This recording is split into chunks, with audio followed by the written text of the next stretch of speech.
Hello and welcome to episode 99 of the world's first Paul Weller fan podcast. I'm Dan Jennings, and 10 years ago I gave up my live stream and career as a radio presenter with one big regret: never getting to interview my hero, the legendary British musician Paul Weller. This podcast exists purely to solve that issue. Welcome to Desperately Seeking Paul. My special guest in this episode is producer, composer and DJ Chris Bangs. A hugely inspirational and pioneering figure in the British underground dance scene since the 80s, he is the man who coined the phrase acid jazz and co-produced Paul Weller's single Above the Clouds, a fan favourite for so many of us. Chris is also on the eve of releasing his new album with Mick Talbot from the Style Council, so we'll talk all about that too. Let's get into it. Chris Bangs, thanks for joining me. Salute. Where in the world do we find you right now then? I'm currently in a place called Montduquesa, which is near La Duquesa, Manilva, Costa del Sol. 29 degrees, beautiful sunshine. Well, I won't tell you what it's doing here in Sutton, in Surrey. It's pissing down with rain at the moment, as you'd come to. Oh, okay. Right. Well, I know Sutton really well. I was born and raised in Kingston most of my life. Okay, cool. Sutton's Camps every Tuesday was one of my first kind of jazz funk nights out when I was about 18. What came first then? Because obviously there's you as a DJ, there's you as a producer, there's you as a composer. What was first on that list? My sort of musical history started when I was kind of 15 and I started trying to play bad rock guitar. I mean, I didn't try to play bad rock guitar, but I did try to play rock guitar and it was terrible. So I was into bands, sort of hippie prog bands, because I went to school in Kingston and everyone there was into like Pink Floyd. But I had to go and find the bands that no one else knew. I've always been like that as a DJ and musician, whatever. So I was more into bands like the Pink Fairies, Gong, Hawkwind, Freaked Out, psychedelic rock, and I kind of drifted from that. I discovered Santana Caravanserai and Billy Cobham's Spectrum, which had a guitarist called Tommy Bolin who used to play with Deep Purple, and so that's how I found my way into that. And that was kind of jazz rock fusion, and then the jazz rock fusion became jazz fusion. The jazz fusion led to Stevie Wonder when my friend, really good friend Toby Walker, who runs a brilliant soul website called soulwalking.co.uk, biggest in the world, but very little known in this country, massive in America. But yeah, he was leading me into sort of other kinds of music. He was into the Beach Boys and Elton John, but really into soul. And he bought me for my birthday Talkin book Stevie Wonder. And I was like, yeah, this is my thing. Then I bought Curtis Mayfield, Back to the World, a few other kind of things in that vein, Donny Hathaway Live. And all of a sudden, my bad rock guitar was, I couldn't even begin to think about playing like Dean Parks or Jeff Beck or whoever. So I pretty much stopped being a musician and started buying records. And as I got more and more into soul music, I was buying more and more kind of dance floor-y, Casey and the Sunshine Band or Kool and the Gang, that kind of stuff. Started up a mobile disco when I had so many records. I bought a pair of decks to have in my bedroom and I thought, well, hang on, I'm nearly a DJ. I always wanted to play out. I couldn't play out my guitar because I wasn't good enough and I couldn't understand the kind of changes and musicianship that was involved to do that. So I started DJing. That's a mobile DJ. And I did that. I used to go out, drive out a little old Ford Anglia, 1964 Ford Anglia called Flattery, because it wouldn't get me anywhere. So I'd drive to a gig, think, I'm not going to drink tonight. I'd better not drink tonight. So then I'd drink about, however many, and end up sleeping with all my mobile disco gear stuck in the back of this Ford Anglia. Somehow I never got robbed or attacked or whatever. And a few years later, I think it was early 78, I got a chance to audition for a nightclub in Harrow, northwest London, called Bogart's. So I went up, auditioned there, got the job as their resident warm-up DJ 5 nights a week. So I was driving from New Malden, where I was living, to North Harrow 5 times a week there and back. We've heard about Bogart's. Bogart's has come up on the podcast before through Gary Crowley. Yeah, Gary used to do the Tuesday night a little bit later. I was a little bit earlier than that. Tuesday night when I started there was roller disco, which I used to do. And brilliant.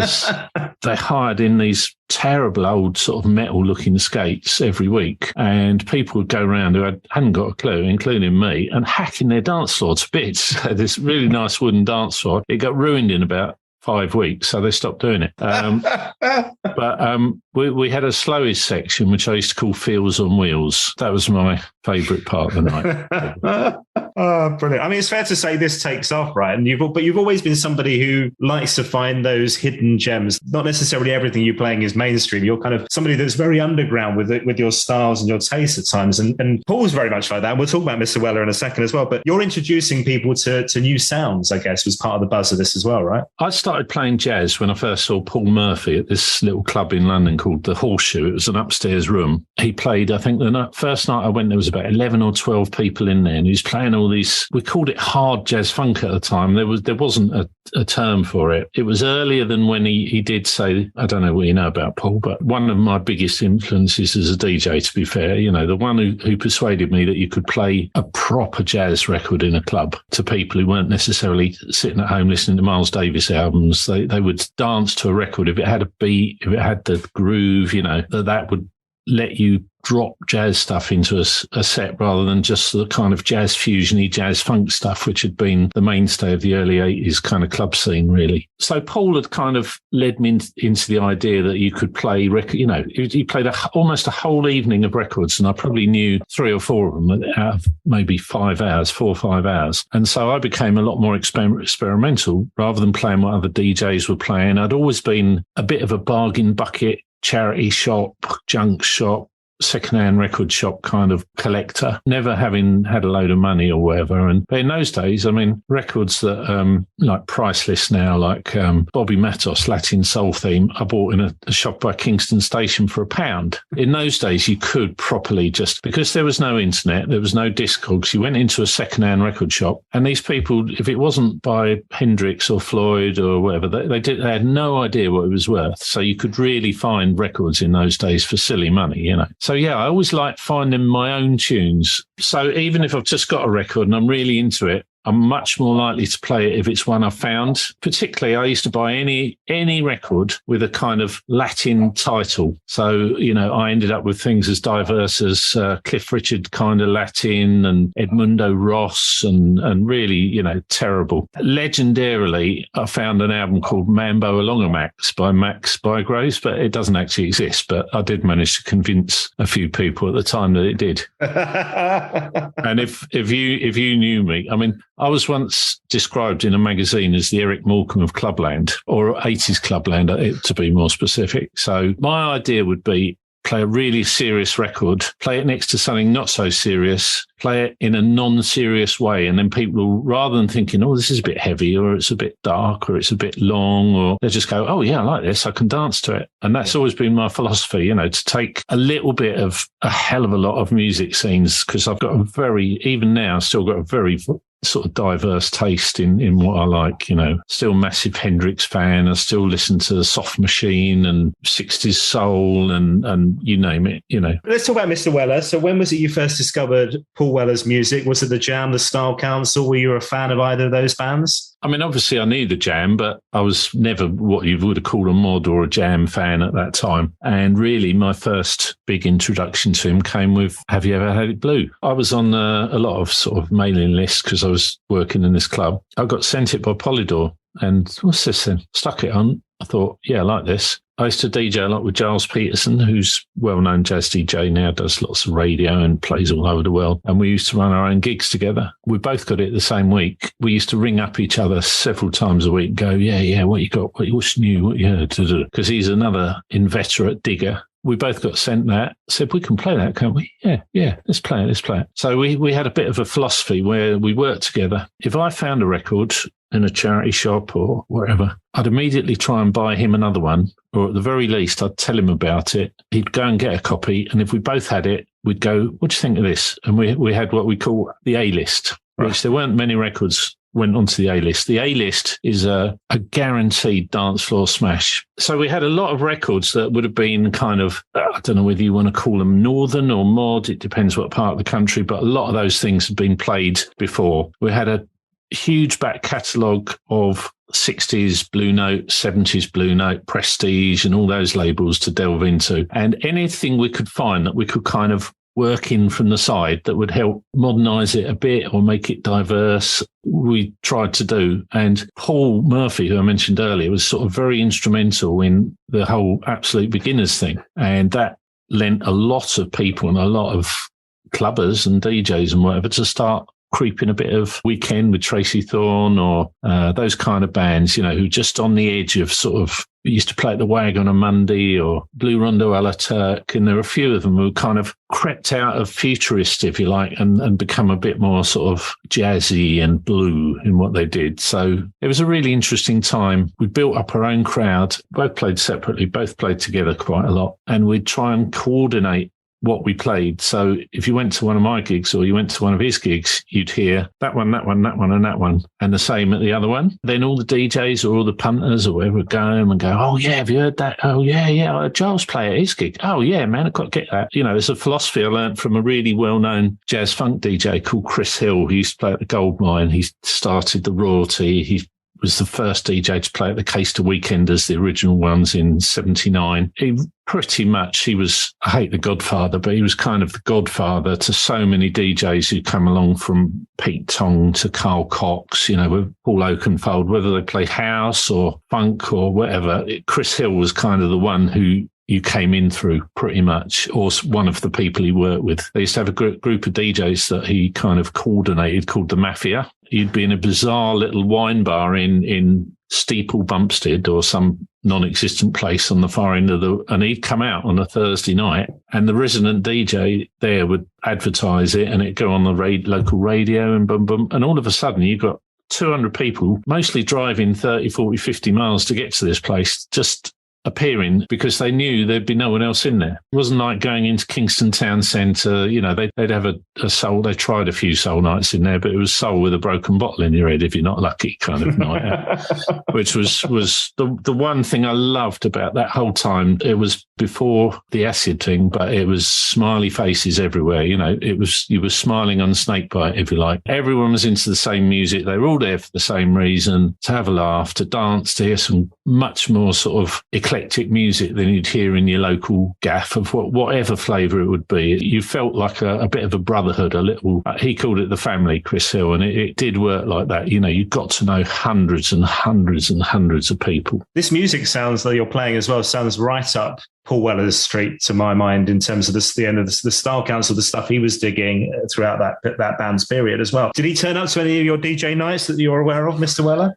He didn't. I met Paul again through Gilles Peterson. I was doing an album when Gilles started his own label called Talkin Loud. I'd been doing the demos for Acid Jazz for Galliano, and he signed him up for a massive money deal, which I think was 5,000 or something, to record, produce everything. Even in those, you know, this was in 92 or something. It was absolute buttons for a major label album. You know, they probably spent close to that on making the cover, but we had to make this record. And so we were pulling in lots of favours. One of the favours, I don't know how he did it, but we managed to pull in Roy Ayers to come in on a couple of tracks to play for 300 quid or some pittance, you know, really. And, he came in, we had an amazing day. There were people fighting to come and kind of sit in the control room. And one of them who came along was Paul, who I hadn't met before. And he was like just sitting there quietly. And we were recording in this brilliant space called Joe's Garage in Clapham. And it's an old bike repair workshop. And upstairs it had a stone flag floor. And it was not much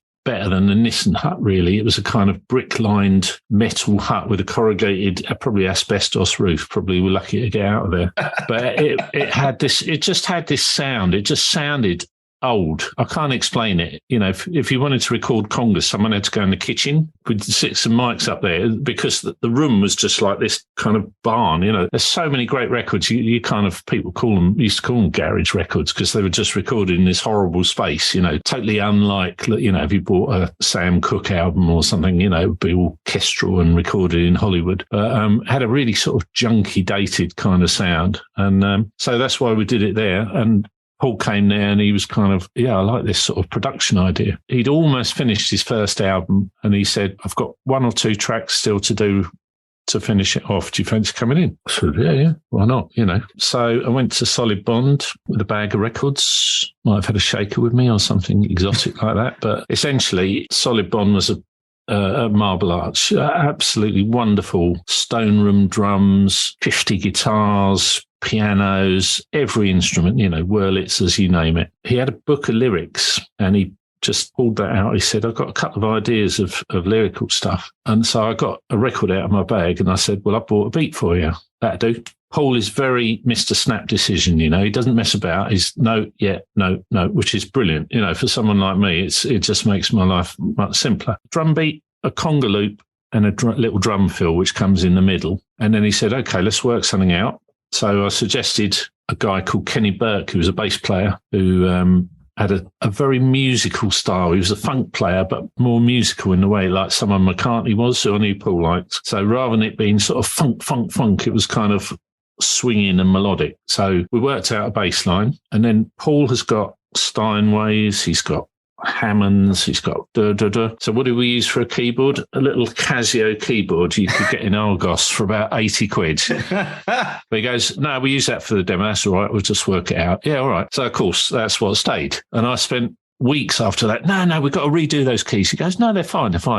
We worked out a kind of rough song structure. He worked out his chordal parts, and then we sat and I sing badly from my days in a band, but I kind of sang this bass rhythm. And he goes, oh, yeah, I can play that.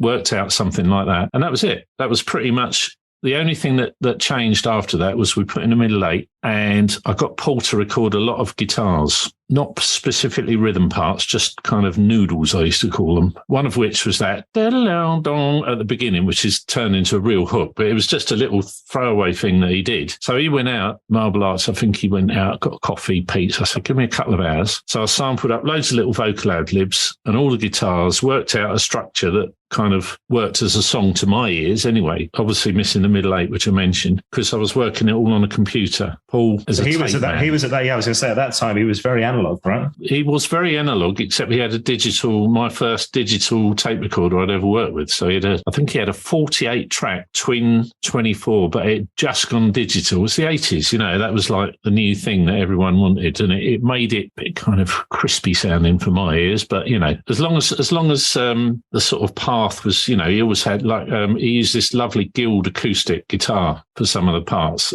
I had a little studio later and I'd have a mic like this one I'm using now, which I got off Amazon for like 80 quid or something. But he'd have this come from Abbey Road, and, P.P. Arnold sang backing vocals on whatever with it, Oh, right, okay. It was kind of live within the computer context until we had what Paul had put together in terms of a verse and a chorus, and that's at the point when we started printing stuff onto tape. We'd gone from sort of demoing up an idea into laying the whole thing out onto tape, and then that was it. That arrangement's in stone. In those days, now with a computer, you go, oh, yes, double the chorus, but then you just had to go with what it was. And as I said, he's a very sort of instant guy. So he would, the second he liked something, that's it. That's it. There's no change in it. So he worked out this middle eight, played it in on acoustic piano, and said, I've written the part, I'll go in and sing it. So before he went into vocal, he used to smoke fags in those days. So I said, what are you doing? He said, well, it goes, if I have a fag right before I go into my vocal, it makes it sound rougher. He always wanted that sort of grainy, coarse sound in his voice, which, is one of the best bits in it. So it made a lot of sense. So that's how it all come together. Brendan, who was kind of producing the rest of the album, came in when we did the mix down at Bucks Fizz's old studio. And it was actually Paul's birthday that day. And we got a little bit silly, all of us. Went down the pub for a few hours, stayed up till silly o'clock and kind of finished off everything except the mix, which the engineer went back to the next day. But it was a bit of a chance meeting and a very casually sort of thrown together thing. And at the time, it was his least successful single ever. Well, I've got it here. So I've got the CD single here, Above the Clouds. Yeah. And this is Go Discs, which such an amazing amount of material came out on that label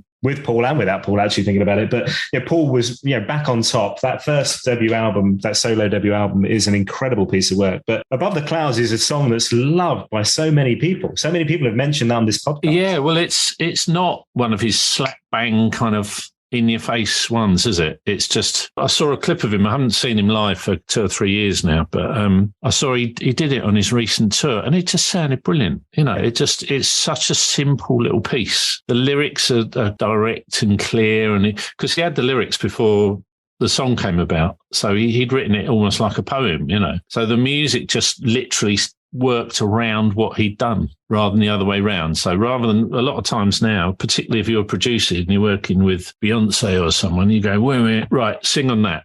And that's it. So they have to kind of, okay, it's all in one flat key. So they're just kind of singing a flat key and they move it about and doing a few effects. But that literally was kind of built around the lyric and the melody ideas that he had from his little notebook of lyrics and stuff. Nice. Wow. Well, it's an amazing song. I heard, I think it was when Paul was talking to Eddie on the Modcast, and he talks about you, and he said he'd wished he'd worked with you more. He said he couldn't quite work out why that was the only track you'd done together. Well, straight after I'd been working with him, the first thing I did was I had a band I was producing for Circa called Kiss of Life. Didn't do very well, but I got Paul to come in and play on one of the tracks as a kind of return the favour a little bit. He said, what do you want? I said, do you know Jeff Beck looking for another Pure Love with Stevie Wonder? And it's literally just noodles. Same word again. It's just, there's no rules. It's just whatever, man. Just, play what you like. He played on that. And from making that album and getting it signed and released, I got enough money for a publishing deal. So I thought, I'm going to buy a studio, make my own studio. So for 18 months or whatever it was straight after that, I just literally submerged myself into, when I say building, I mean, I was bricklaying and putting down soundproof flooring, which turned out to be a complete waste of time because I was in a boatyard called Tag's Boatyard near Thames Ditton, and I made it what to me was the best soundproofing I could do. What I didn't know was on the other side of my live room was about an 8-foot high metal winch, which they used to crank the boats out of the river. So we'd be doing a vocal session. All of a sudden it'd be and these huge, great noises. So when I say soundproofing, it was kind of ish. But yeah, that was my new toy. It's what I'd always wanted. Really was my own space because I had my, as I say, I used to go out with a sampler called an MPC, which the hip hop boys used to use, which had a load of pads, so sampling drum loops and beats and all that sort of stuff. I played keyboards with 2 fingers, and then another 2 fingers makes a chord. I had my chord book. I had my sort of Stevie Wonder albums. What's that called? Oh, a bit like that. So that would be how I'd work. It was very sort of piecemeal, and I'd go to someone's home, taking in, bags and bags of records and equipment. And I thought, this has got to stop. And I was getting loads of remix work and stuff on the back of I did another couple of projects in the Galliano album for Talkin Loud, which did pretty well. And that was a good time for me as a producer, but I spent too much time traveling and not enough time making music. So when I got the chance, yes. So that's what I did. It was 1.5 miles from my house, sandwich shop 200 yards down the road, a pub 100 yards down the road, the river 50 yards. What else do you want? Now, look, some of this music that you were creating at that time is with a very special friend of Paul's and of the podcast, Mr. Mick Talbot. I'm guessing your first connection with Mick was through that time, the acid jazz period, the Style Council. Was it around that time? Yeah. Well, it was doing the first Galliano album at the studio we mentioned, and we got a lot of really top-notch musicians in on favours, and Mick was one of them. And he come in and he played this road stuff, Horror the Roads in. It was like, whoa, what is this? As I said, I was just setting up my own studio, and I said, Mick, do you fancy doing a little bit for me on my new album I was doing, which was the first solo album I did for acid jazz as the Quiet Boys, and he came and did that. So through the same connection was how I met Paul, and a little bit later on when I set my own studio up, I made my own album for acid jazz called Bosch, and I'd finished that. I did it, I think it was 21 days recording the whole thing, like that. I just rang Mick up. I said, do you fancy doing an album, mate? Pretty much like that. And he was like, yeah, all right then. So he used to come over to my boatyard in Thames Ditton. I had a Rhodes and good synths and that, but not a Hammond. But, we worked our way around with a few samples, and that's how we started. The Yada Yada was the first thing we did, which was a kind of UK jazz funk, I hate that phrase, but that kind of genre for a little label called Too Cool over here. And the Americans heard it, and they said, "Do you know what? We can turn this into something in America." And that's when we licensed it onto them. They said, "Could you change it a little bit here and there?" Which wasn't so great in the end, but we started it at first, and that's how Soundscape started. I mean, a few albums in the late 90s, 2000, a few albums from both of you. Why do you like working with Mick? What's so good about Talbot? He likes my tea. We've got the same pretty strange sense of humour. Yeah, I mean, look, he's a fantastic musician. For me, that's the best combination I can have, is what I do with someone who really knows their way around whatever it is they're doing. Yeah. Because then I can hear what they're doing. I can go, yeah, that's brilliant. Or if you're doing that, why don't I come up with this or whatever? And so it's a very, very natural way to work. And we just found we got on, and we ended up doing project after project. And how many of these projects are available to hear now? In the sense of, because I think a lot of people's music discovery these days is through Spotify, through Amazon Music, those kind of things. Are they licensed on there? Can we stream your material together? Yeah, our whole back catalogue has now been put on Spotify. We did a multi-million-dollar 15-album deal with Acid Jazz, which, as you can imagine, wasn't that much. But yeah, so if you can either buy them from Acid Jazz's Bandcamp page, or if you just want to listen, they're all on Spotify. So if you search for Yada Yada, that's Yada, or Soundscape UK, you'll find them all. Or even better, you can search for Chris Bangs and Mick Talbot, Something Else, the single, or the fantastic new album, which I haven't plugged yet. Mick Talbot. Mickey boy. Yeah, I'm not too bad. Hey, look, we had to get you both here together to talk about this lovely new album. I've had this little sneak preview here, this little 7-inch. Here we are. Ooh. Look at this. Ooh, little 7-inch, Wiggle Wiggle, and Something Else. Tell me about this. So obviously you guys have worked together a lot over the years. What brought you back together again to create new music, Chris? Well, funny enough, it was a royalty check.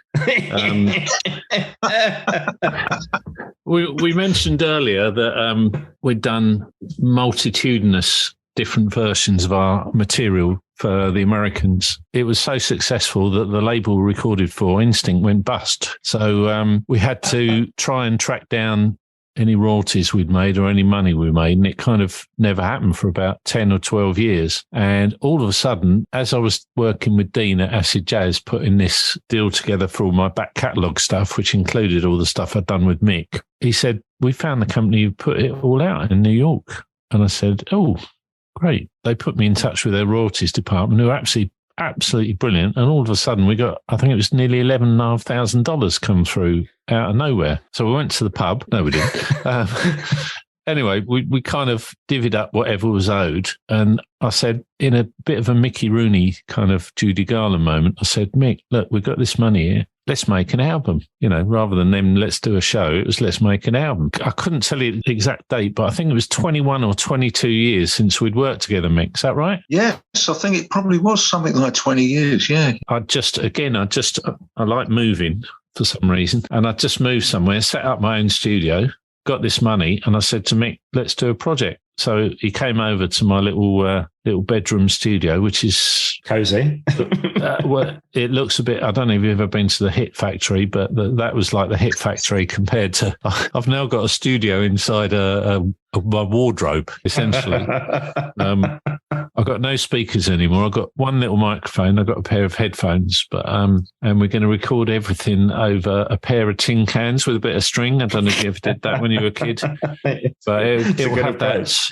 Yeah, well, it'll have that retro sound that we like. So when you came back together, did you have in mind that this was going to be an album? Did you have tracks and thoughts in your head of how it would sound, or songs written out, composed? What was the deal? Or did you just collaborate in the studio and make it up as you went along and see what happened? Well, I think I got a load of beats and kind of rhythm stuff together and a playlist of influences on Spotify, shall we say. Mick came over for a day, and I think we did 12 or 13 tracks in 8 hours, kind of roughing them down and just chucking the ideas down, which I then sort of edited up a bit. And we said, we can redo them later. And in classic, as I mentioned from Paul earlier, he was like, if it ain't broke, don't fix it. And we tried to keep the same mentality with what we were doing. We tried to get a sort of live ambience. So we use technology that exists within my computer software where you can record into a live space. I don't understand the technical thing, but you created the ambience of nightclubs and studios so that we felt like we were in a real space. But I suppose this time round, after a 20-year break, we realised a lot of the stuff we'd done in the past was heavily influenced by 70s music. And I think the difference with this one is probably it's more influenced by 60s. But it's the same sort of ethos, and it's all about fun and not taking yourself too seriously and having something that will make people's feet or their heads move, and their hearts as well, hopefully. Yeah, and their hands to their wallets. To their wallets. or to their Apple Pay clicks. Yeah. I mean, Mick, we've talked before about how the instrument of choice for you, it's not the world's most convenient, right, in terms of carrying these things around. And am I right in thinking on the album, so there's piano, there's Hammond, and there's Wurlitzer on there, is that right? Yeah, amongst other things, but there's a mixture of all sorts. I mean, some of it was, we did a second day at my mate Ernie McCone's, and most of my old treasured furniture type keyboards, which are large, are housed there, and he keeps them in good shape. So that's great. And they're not going rusty or dusty. So we did use some of the real deal. I did use a few little things like those ubiquitous Nord keyboards you see everywhere, the red ones that nearly everyone uses. And they're quite a handy thing, and you can just knock down your ideas with them. They're a bit like a kind of Swiss Army knife of keyboards for me, really. Yeah. So they've got all the organic ones in a sort of small, easy to carry package. So I did dabble with a bit of that. And also, I mean, some guest appearances as well. So there's other musicians involved in this, Chris, as well, this project this time around, right? There is. You're going to want to know who they are now. I don't even remember. No, of course I will. Trumpet, we got Dave Prizeman, who has worked with Mick and I since the first album, I would have thought, Mick, wasn't it? Yeah, early 90s, I guess. Early 90s. We had Roger Beaujolais, who used to be in the Chevalier Brothers, who I used to play their single, I Like 'Em Fat Like That, which was an old tune. Nick will tell you who it was by. I think it was Louis Jordan. It was probably a Louis Jordan tune originally. Is that Fat PH or Fat F? No. It's a classic old 1940s R&B kind of big band thing. I'm sure it was Louis Jordan. Yeah, who else played it? Damien Hands. Oh, yeah, Damien Hand on sax from Akasha. Two guitarists, Simon Buffalo from Brand New Heavies. Guitar-wise, Mick suggested someone he plays with all the time, Julian Burdock, who's just amazing, literally amazing guitarist. His main thing is blues, but he can do everything. He played the guitar on something else. We just said to him, look, do you know Grant Green? He was like, yeah. I'll tell you his birthday. I'll tell you what he had for lunch. He's one of those. He's kind of, you mention any guitarist on the planet and he can play his licks. He knows everything about him. He just, he was just an absolute joy to work with, who's also going to be playing on the new album, which we can exclusively tell you is called Gumbo Ya Ya. And I can exclusively tell you we're not getting on very, very well with it because I'm out sitting in the sun too often. Hold on, this is the next album from the two of you. This is the reality of the record biz now. Is if we could record an album in a day, like sort of, I don't know, the Beatles or whatever used to just go in Abbey Road and go dong, dong, dong, 2 minutes at a time, do the whole thing. It would be out in a week. Now it takes you a year because if you want to make an album, you're competing with Universal repressing Goodbye Yellow Brick Road in time for Christmas. And all the record plants, except a few tiny little independent ones who mostly do the 45s, are so tied up, you can't make a record. Or you can make a record, but you can't release a record. So we're working on an album now to come out in maybe 18 months or 2 years' time. There's a couple of tracks I want to talk to you about. So first of all, the singles. So let's talk about this. This was a double A side. Tell me about something else, Nick. Talk me through this one. Well, Something Else really reflects a lot of the sort of type of records that Chris was playing when he was a very influential DJ in the 80s, when he was inventing acid jazz. So it's like quite a sort of jazzy, dancey thing. It's a chance for Julian to do his Grant Green bit. I just think, I don't know, it's just a real head nodder to me, Yeah, and then Wiggle Wiggle, flip it over, 7-inch single, flip it over to the side. Tell me about that one, Mick. Well, that one's a bit more sort of funky. I think is that, Chris might correct me here, I think that's Simon on that one, isn't it? That is Simon on that, yeah, absolutely. Yeah. So that one's a bit more in a funk thing. And I guess Simon's on the less jazzy sort of things. He's probably a bit more funky and rocky, which is his kind of bent, I think. And, it's a strong double package, really. The album also has a lovely cover version of How Sweet It Is to Be Loved by You. You talked about this album being more 60s influence. That's the kind of Marvin Gaye Motown classic that we all know and love. We were talking about, we'd done a track of our own, which was kind of in a Motown-y style. And we were just talking about maybe doing a cover. But if we were going to do it, we didn't want to do it like it had been done before.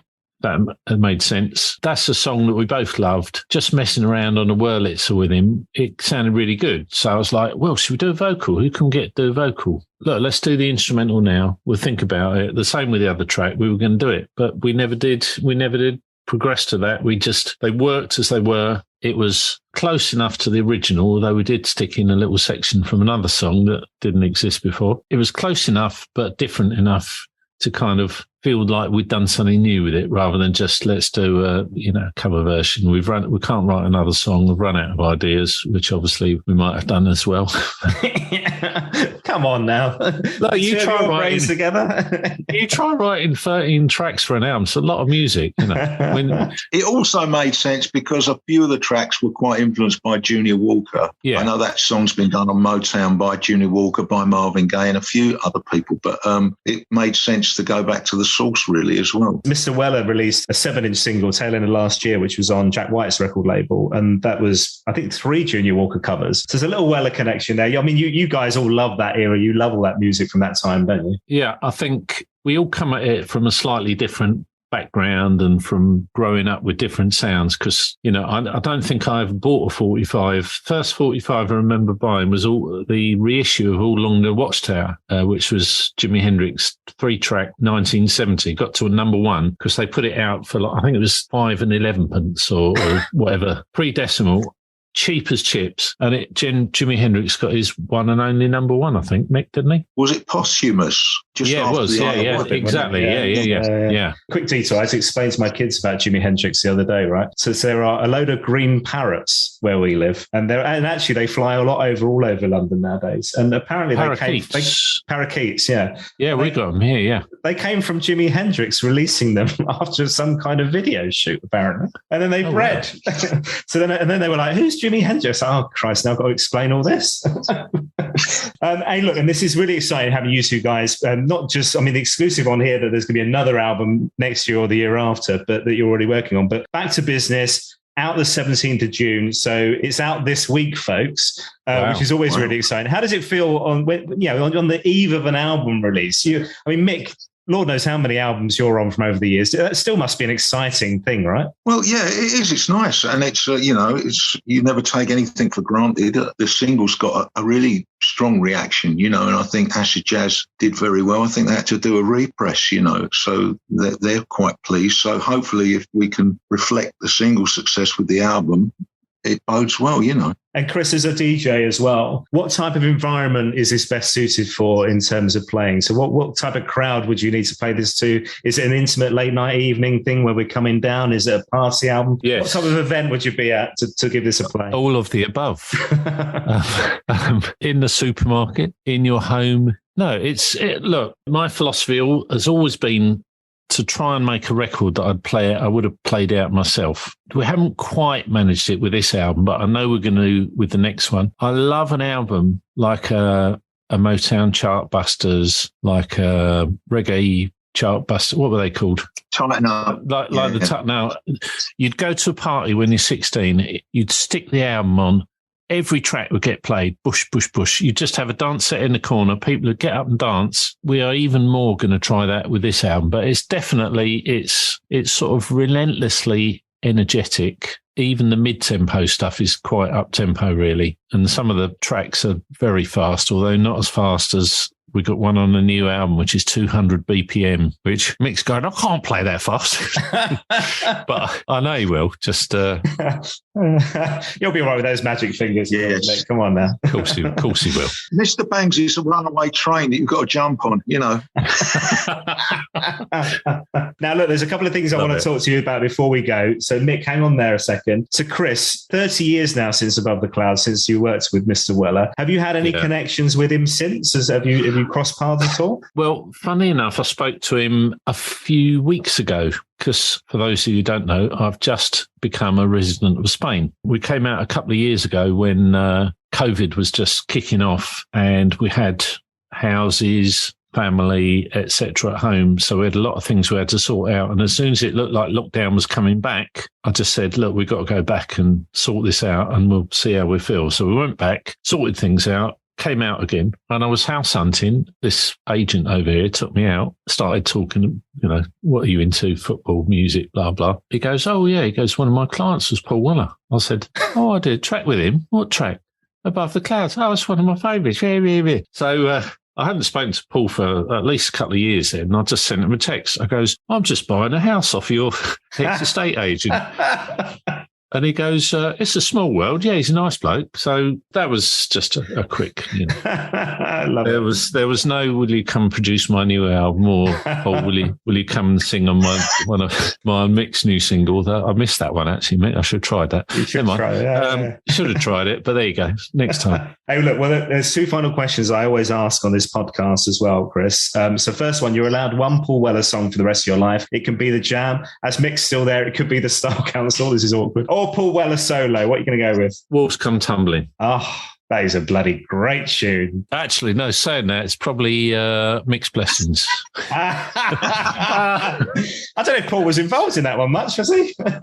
No, probably not. I think he played some hand claps. Okay. Yeah, a washboard. He played the washboard, didn't he, Mick? No, Walls Come Tumbling. It's just a great song. I never ever played it out in my life, but it's just one. If you're ironing or whatever, it comes on the radio. It's got arrangement, the melody, everything. You don't have to take this crap. You don't have to sit back and relax. It's a bit. I mean, it's weird that these lyrics and these songs still mean so much. What 35 years on, right? It's like, and a bit sad, let's be honest, that not an awful lot has changed in that way, right? Yeah, I mean, it's surprising, you know, when you're half the age you are, when you put that out and how little things have changed, it's quite daunting, really. I mean, things don't change that much. It's a shame. I don't know if it was designed to be prophetic or we had hoped it would be only about the time we were in, but times haven't changed as much as people might like you to think, you know. But also, Mick, as a producer, and I've worked with a lot of vocalists and a lot of writers, unless you're writing a Betty Boo song, which is just a different matter. When it's a proper singer-songwriter or a band or whatever, you write a simple truth that people connect to. That is just so direct that will.